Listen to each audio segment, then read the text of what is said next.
He looked straight at her outstretched hand and ignored it. Not by accident, not because he didn't see it. By choice. The pause lasted barely a second, but it was long enough for the cameras to register it, long enough for the air in the room to change. In a space designed for confidence and speed, that moment slowed everything. A powerful executive stood at the head of a polished table, surrounded by investors, advisors, and analysts whose names carried weight without effort. He dismissed a black woman with a smirk, leaned past her as if she were part of the furniture, and moved on as though dignity were optional.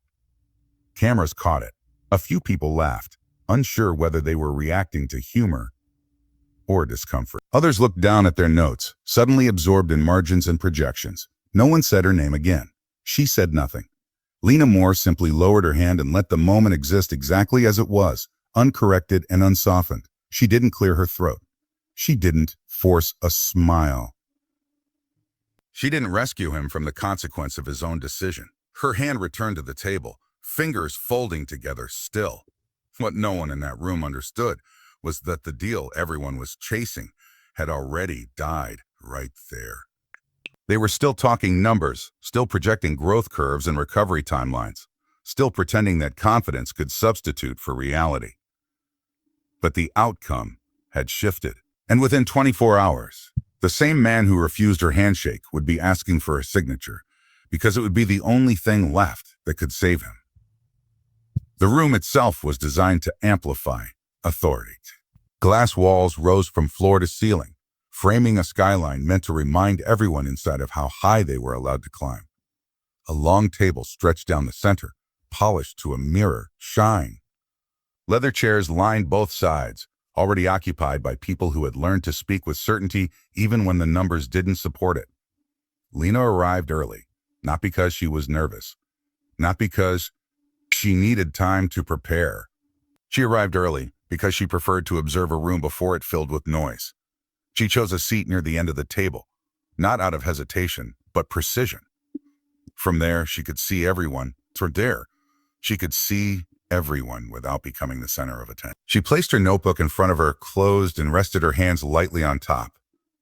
Executives drifted in one by one, loosening their ties, joking quietly about margins and timing. Someone made a remark about who would have saved the company this quarter, drawing a laugh that carried just a little too much relief. Lena listened. Every projection that flashed onto the screen confirmed what she already knew. The debt structure was fragile. The cash flow was narrowing. The timelines they were presenting depended on cooperation that had already evaporated. They weren't looking for growth. They were looking for time. They were out of options. When Richard Hale entered, the room adjusted automatically.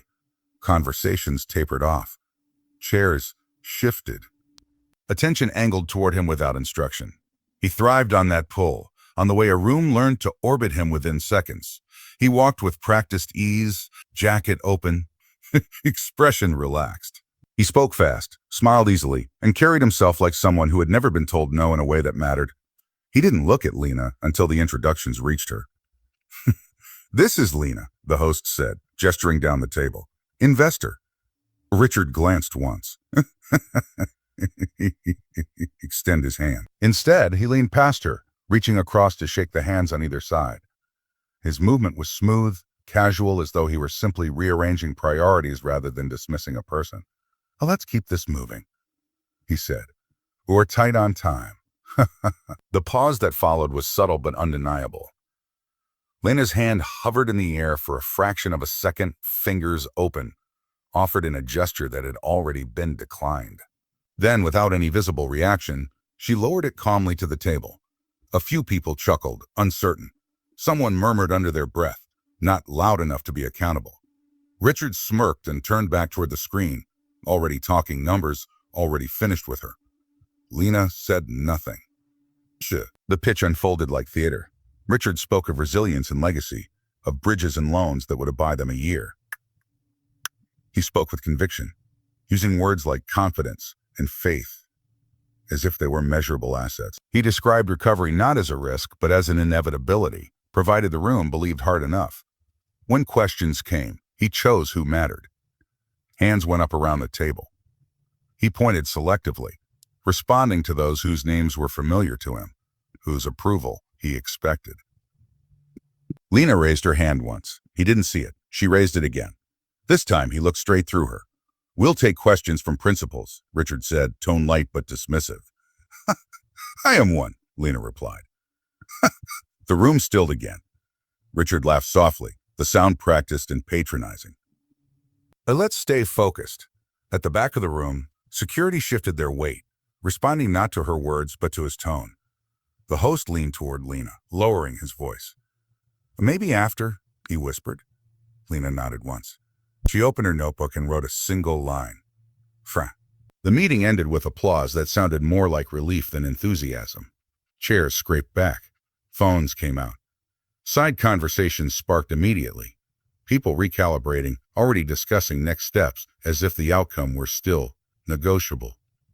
Richard stood energized at the head of the table, feeding off the noise. "We'll follow up," he said, voice carrying easily. "A big week ahead." Lena stood as well. "It already passed," she said. The words were quiet, but they landed. Richard turned toward her, irritation flashing across his face. "Excuse me, you missed it," Lena replied. "Yesterday." He stared at her as if she'd spoken a language he didn't recognize. For the first time since entering the room, he studied her properly, not as an interruption, but as a presence. "Do I know you?" he asked. "No," she said evenly. "You don't?" That should have been the end of it. To Richard, it was. He turned away, already dismissing the exchange as inconsequential. Another moment he wouldn't remember by the end of the day. But the moment remembered him. That night, the clip surfaced on social feeds. Not because Lena posted it. She hadn't, but because someone else in the room had. The camera angle was imperfect, shot from a phone held too low, but it didn't matter. The moment was unmistakable. Her outstretched hand, his deliberate avoidance, the laugh, the smirk, the silence that followed. It spread quietly at first, shared without commentary, then with captions, then with questions. By morning, Richard's assistant had a list of missed calls waiting when she arrived. Partners asking for context, advisors asking for damage control. People who hadn't returned emails in months suddenly needed clarification. By noon, the board convened an emergency session. By evening, the banks froze talks. Richard paced his office, phone pressed to his ear, the skyline outside his window, suddenly feeling farther away. "We just need a bridge," he said for the fourth time that hour. "A short term. We can stabilize." The answer didn't change. Not without Lena Moore. He stopped pacing. "Who?" he asked. On the other end of the line, the board chair exhaled slowly. "The investor you dismissed."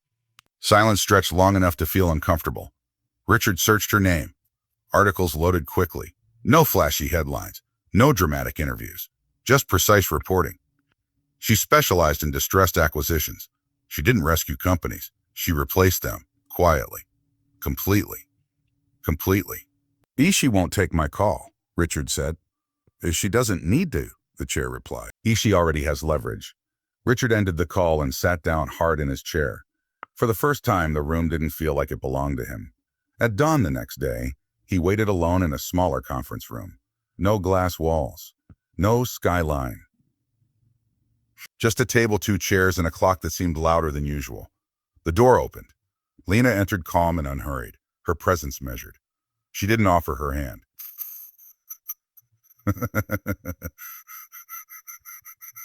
"Thank you for coming," Richard said quickly, rising halfway from his chair. "I didn't," she replied. "I was already nearby." He swallowed and sat back down. "We need to talk." "But we already did," she said, taking the seat across from him. "Yesterday." He forced a smile, thin and practiced. "I was distracted." "You were decisive," Lena corrected. Richard leaned forward, lowering his voice as if proximity could rebuild authority. "What would it take?" Lena opened her folder and slid it across the table. It wasn't thick. There were no unnecessary pages. Everything inside had already been decided. "Your resignation," she said, a public. "Immediate." The color drained from his face. "That's extreme." "So is refusing a professional courtesy in front of witnesses," she replied. "I can apologize." "You already did," Lena said calmly. "By asking for help." He scanned the document, eyes moving faster as the implications settled. Oversight, asset restructuring, executive replacements, conditions stacked cleanly without emotion. His name appeared once at the end. This ends my career, he said quietly. Lena met his eyes. It ends the one you were misusing. The door opened again. Board members entered one by one. No greetings, no small talk. They took their seats as if attending a verdict that had already been reached. The chair cleared his throat. Richard. Richard looked at Lena. If I sign, you invest?